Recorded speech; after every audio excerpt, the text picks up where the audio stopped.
എങ്ങനെയുണ്ട് sir location? Marvels. എന്നാ വരി സാർ, അങ്ങോട്ട് പോവാം.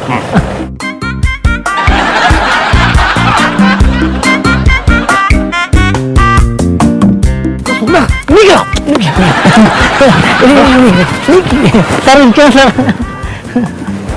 പ്രൊഡ്യൂസറാ, പുതിയ പ്രൊഡ്യൂസർ. അവർ കരിക്കെടുത്തുണ്ടാ? കരിക്ക് പിടിക്കല്ലോ സാർ. സാർ ഒരു മിനിറ്റ് ഇരിക്കാം, ഞാൻ പോരാട്ടോ. പോരൂ.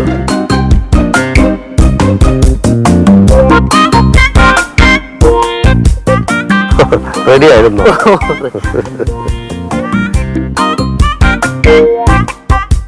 ഗൾഫിൽ ഇതൊരു റെയർ ഐറ്റം അല്ലേ? അവിടെ കരിക്ക് കിട്ടും, പക്ഷെ ഇത്രയും ഫ്രഷ് കിട്ടില്ല. ഇത് നമ്മുടെ തനി നാടൻ. ഓ അതെ അതെ അതെ.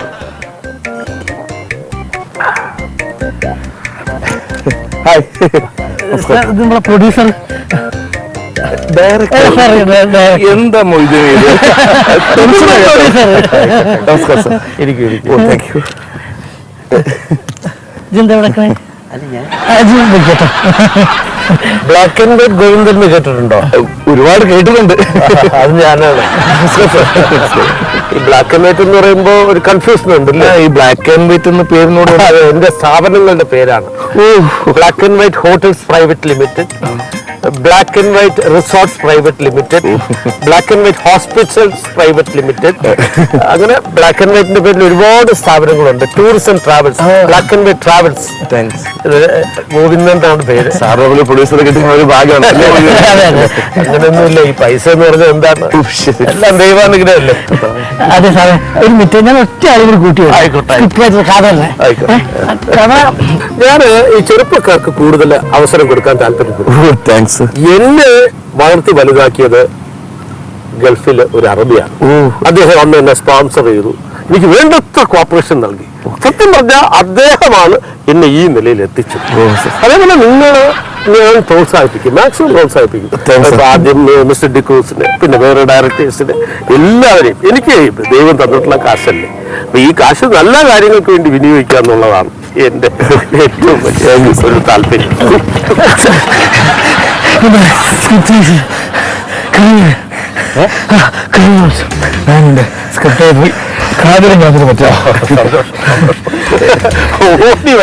രണ്ടുപേരും തന്നെ എനർജറ്റിക്കാ. എനിക്ക് സാഹിത്യകാരന്മാരോട് വലിയ സ്നേഹവും ആദരവും ബഹുമാനമാണ്. കാരണം നമുക്ക് ഈ പൈസ അല്ലേ ഉള്ളൂ. അയ്യോ, നിങ്ങൾക്ക് അക്ഷരങ്ങളുടെ ശക്തിയുണ്ട്, ഇദ്ദേഹത്തിന് ഭാവനയുണ്ട്, ഇദ്ദേഹത്തിന് ഒരു സംഘാടനാ പാഠവുമുണ്ട്. ഇതൊക്കെ ദൈവം തന്നിരിക്കുന്ന ഗിഫ്റ്റാണ്. നമുക്കെന്താ സാറിന് നല്ലൊരു മനസ്സുണ്ട്. കാര്യത്തിലേക്ക് വരാം. അടിസ്ഥാനപരമായി ഞാനൊരു ബിസിനസ്സുകാരനാണ്. നല്ല മനസ്സുകാരനൊക്കെ പറഞ്ഞാൽ വളരെ സന്തോഷമുണ്ട്. എന്നാൽ പോലും ഞാൻ ഇൻവെസ്റ്റ് ചെയ്യുന്ന പണത്തിന് റിട്ടേൺസ് വരണം. അത് സ്വാഭാവികമായിട്ടും നമ്മളെല്ലാവരും ആഗ്രഹിക്കുന്നത്. അപ്പൊ എനിക്കറിയേണ്ടത് പ്രോജക്റ്റ് നിങ്ങളെ വെച്ച് ചെയ്യാൻ ഞാനൊരു ഒരുക്കുവാണ്. അത് ഞാനൊരു വാക്ക് തന്നാൽ വാക്ക് തന്നു അല്ലേ? എനിക്കറിയേണ്ടത് എന്റെ ബഡ്ജറ്റ് എനിക്കൊന്ന് അറിയണം. അതായത് പിന്നീട് ഒരു ക്ലാഷ് വരാൻ പാടില്ല. സാറേ, ബഡ്ജറ്റിന്റെ കാര്യത്തിൽ സാറെ വിഷമിക്കുന്നുണ്ട്. സാറേ, നമ്മൾ ഏറ്റവും ലോ ബഡ്ജറ്റ് ലീസിനെ ഞങ്ങൾ പൂർത്തിയാക്കി തരാം. ബഡ്ജറ്റ് പ്രശ്നമല്ല, ലോ ബഡ്ജറ്റില്. എന്നാലും അപ്പൊ സബ്ജക്ട് ഒക്കെ എങ്ങനെയാണ്? അല്ല സാറേ, അങ്ങനെ നമ്മളങ്ങനെ വെളി രാജ്യങ്ങൾ അങ്ങനൊന്നും ഇല്ല സാറേ. നമ്മളിവിടെ ഒരു കോളനിയില് ഒരു ഗുണ്ടയുടെ കഥയാണ്. അപ്പൊ നമ്മളിവിടെ ലോക്കൽ കോളനി ഉണ്ട്. അപ്പൊ അവിടെ വെച്ചിട്ട് ഷൂട്ട് ചെയ്തെടുക്കാൻ പറ്റാവുന്ന കഥയാണ് നമ്മൾ എഴുതി പ്ലാൻ ചെയ്തിരിക്കുന്നത്. ബഡ്ജറ്റ് മേക്കപ്പിന് കൂടി വലിയ പ്രാധാന്യമില്ല. നാച്ചുറൽ ക്യാമറ ആണ്. നാടൻ രീതിയിലുള്ള കോസ്റ്റ്യൂമിന് ലാഭം ഉണ്ടാവും. അപ്പൊ പാട്ടുകളൊക്കെ എങ്ങനെയായിരിക്കും? പാട്ട് പിന്നെ ഇവിടുന്ന് നിർത്താൻ മതിയല്ലോ. തെന്മലയിലോ ഒരു കുറ്റാലത്തോ അവസാനം അങ്ങേറ്റം പോയ പൊന്മുടി പാട്ട്. നമ്മുടെ മ്യൂസിക് ഡയറക്ഷനും സിംഗേഴ്സും ഒക്കെ ആരെയാണ് ഉദ്ദേശിക്കുന്നത്? നമുക്ക് അല്ല, അതെ ഞാൻ പറഞ്ഞുതരാം. വലിയ അപ്പൊ നമ്മൾ ഏതെങ്കിലും റിയാലിറ്റി ഷോയിൽ പാടിയ പിള്ളേരൊക്കെ ഉണ്ടാവുള്ളൂ ചാൻസ്. അതാ പറഞ്ഞത്. ഞാനൊരു കാര്യം പറഞ്ഞതാ, നമ്മളെ MG സുകുമാരൊക്കെ ഇല്ലേ, ഞങ്ങൾ നല്ല ബന്ധ. പുള്ളി നമുക്ക് ചെലവ് ചുരുക്കി പാടിത്തരാറില്ല. അതെങ്ങനെ അദ്ദേഹം പറയുന്നു പ്ലേബാക്ക് സിംഗേഴ്സിലെ പുതിയ ആൾക്കാർക്ക് അതൊക്കെ പിടിച്ചാൽ കുറച്ച് ചിലപ്പം കോസ്റ്റ്ലി ആവും. ഞങ്ങൾ നല്ല ബന്ധം അതുകൊണ്ട് ബന്ധം നോക്കി കാര്യമില്ല. പ്ലേബാക്ക് സിംഗിന്റെ കാര്യത്തിൽ പറഞ്ഞു. അപ്പൊ നമുക്ക് ഈ സ്റ്റാർ സിംഗേഴ്സിലുള്ള ആൾക്കാരെയൊക്കെ എടുക്കാം.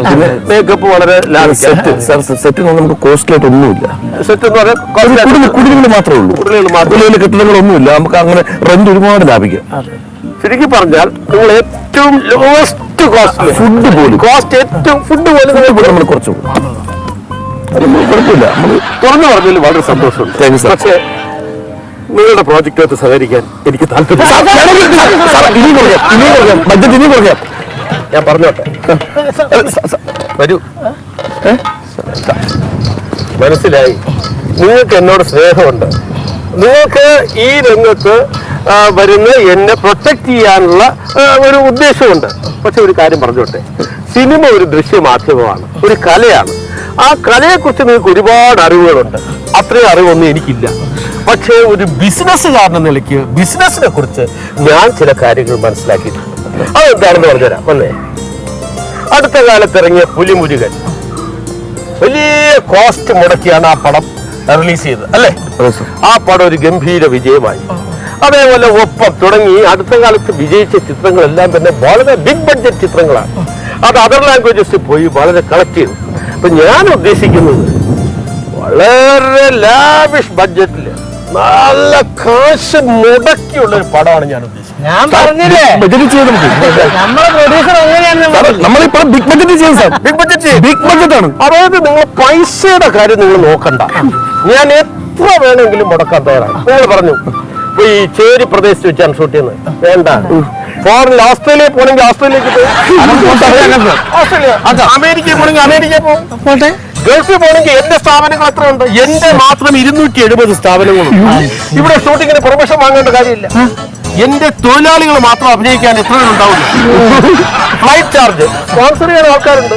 ഞാൻ തന്നെ ബിസിനസ് ക്ലാസ്സിൽ ഒരു മാസം ട്രാവൽ ചെയ്യുന്നത് 75 തവണയാണ്. 75 തവണ. അപ്പൊ ആലോചിച്ചു, അങ്ങനെ സ്പോൺസർ ചെയ്യാം. എല്ലാവരും ഫ്രീ ആയിട്ട് വേണമെങ്കിൽ കൊണ്ടുപോകാം. സ്പോൺസർ ചെയ്യാൻ ആൾക്കാരുണ്ടാവും. 1, 2 ഫോറിൻ ലൊക്കേഷൻ വേണമെങ്കിൽ അങ്ങനെ. പിന്നെ ദാസേട്ടനില്ലാതെ ഒരു കളിക്ക് ഞാനില്ല. പാട്ട് നിങ്ങൾ ഈ പുതിയ ഗായകരെ വെച്ചു എന്ന് പറഞ്ഞു, പ്രോത്സാഹിപ്പിക്കാം. 1 or 2 പാട്ട് കൊടുക്കാം അവർക്ക്. മ്യൂസിക് ഡയറക്ഷൻ എന്ത് വന്നാലും ശരി AR റഹ്മാൻ സാറായിരിക്കും. അദ്ദേഹത്തിന്റെ ഡേറ്റ് കിട്ടാനൊക്കെ ബുദ്ധിമുട്ടാണെന്ന് എനിക്കറിയാം. പക്ഷേ കാര്യം പറയട്ടെ, അദ്ദേഹത്തിന്റെ പിതാവ് RK ശേഖർ എന്ന് പറയുന്നത് എന്റെ അച്ഛന്റെ ഒരു ഫ്രണ്ടാണ്. അപ്പോ AR റഹ്മാൻ എനിക്ക് വാക്ക് തന്നിട്ടുണ്ട്, கோவிந்த சார் என்னைக்கு பிலிம் பண்ண போறீங்களோ அன்னைக்கு உங்க படத்துக்கு நான் மியூசிக் கொடுக்கிறேன்.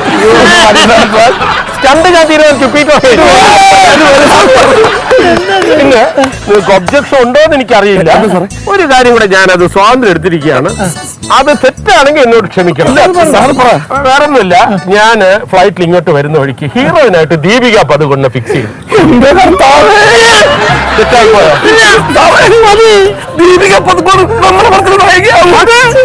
അഡ്വാൻസിങ് കൊടുത്തു. ഏത് റോളാണെങ്കിലും അഭിനയിക്കാൻ കഥയിൽ എന്തെങ്കിലും മാറ്റങ്ങൾ വരണമെങ്കിൽ വരുത്തിക്കോളൂ. ഇനിയിപ്പോ വേണമെങ്കിൽ ദീപിക പദുകൊണ്ട് നിങ്ങൾക്ക് ബുദ്ധിമുട്ടാണെങ്കിൽ നമുക്ക് മാറ്റാം. പിന്നെ മലയാളി ആർട്ടിസ്റ്റ് മതി. മമ്മൂട്ടി വേണോ മോഹൻലാൽ വേണോ നിങ്ങൾ തീരുമാനിക്കണം. അത് നിങ്ങൾ തീരുമാനിക്കണം. കാരണം മമ്മൂട്ടി ഇട്ടാ മോഹൻലാലിന് പണക്കം വരും, മോഹൻലാലിന് ഇട്ടാ മമ്മൂട്ടിക്ക് പണക്കം വരും. ഞാൻ എന്ത് ചെയ്യും? മമ്മൂട്ടി മോഹൻലാലിനെ കൂടി ഇട്ടാലോ? സബ്ജക്റ്റില് ഇടാൻ പറ്റും. മമ്മൂട്ടി മോഹൻലാൽ ദീപിക പദുകൊണ്ടെല്ലാം കൂടെ പിന്നെ 1-2 ചെറിയ കണ്ടീഷൻസ് എനിക്കുണ്ട് കേട്ടോ. ഈ പടത്തിന്റെ ആദ്യ പ്രദർശനം പ്രിവ്യൂ അത് ദുബായിൽ വെച്ച് തന്നെ നടത്താം. അയ്യോ, അത് നടക്കുമെന്ന് തോന്നില്ല സാർ. എന്ത് പറ്റി? എനിക്ക് പാസ്പോർട്ട് ഇല്ല. പാസ്പോർട്ടൊക്കെ ഞാൻ ഒപ്പിച്ചിട്ടുണ്ടാവും. എന്താണെന്ന് വെച്ചാല് എന്റെ തൊഴിലാളികളായിരിക്കണം ഞാൻ നിർമ്മിച്ച ചിത്രം ആദ്യം കാണേണ്ടത്. അവരുടെ ബലത്തിലാണ് ഞാൻ ജീവിക്കുന്നത്, അവരുടെ വേർപ്പിലാണ് ഞാൻ കഴിയുന്നത്. ഇത് നായിക, അത് നായകന്റെ അമ്മ. ഇത് നമ്മുടെ അടുത്ത പ്രൊഡ്യൂസറാണ് കേട്ടോ, ഗോവിന്ദൻ സാർ. സാറേ, സാറൊന്നും പറയണ്ട, ഗോവിന്ദൻ വിളിച്ചാൽ ഈ കുട്ടിക്ക് നമ്മൾ പറഞ്ഞ ചെറിയൊരു വേഷം കൊടുക്കണം കേട്ടോ. എല്ലാവർക്കും അതിന്റെ സ്വാതന്ത്ര്യം മുഴുവൻ ഞാൻ ഡിക്രൂസും തരാം. Thank you, sir. പിന്നെ 2-3 കണ്ടീഷൻ പറഞ്ഞല്ലോ. അടുത്ത കണ്ടീഷൻ എന്ന് പറയുന്നത് പടം തുടങ്ങുമ്പോൾ ആദ്യം എന്റെ അച്ഛന്റെ ഫോട്ടോ അതായത് അതേ ഇങ്ങനെ കൈകൂപ്പി നിൽക്കുന്ന ഒരു ഫോട്ടോ ഉണ്ട്. അതിന്റെ താഴെ ആദരാഞ്ജലികൾ കോടനാട് കരുണാകരൻ. കോടനാട് കരുണാകരൻ എന്റെ അച്ഛനാണ്. ഒരുപാട് കേട്ടിട്ടുണ്ട്. കേട്ടിട്ടുണ്ടോ? കേട്ടിരിക്കാൻ വഴിയില്ല. അതേ ഒരു ഷാപ്പ് തൊഴിലാളിയായിരുന്നു, കള്ള് ഷാപ്പ് തൊഴിലാളിയായിരുന്നു.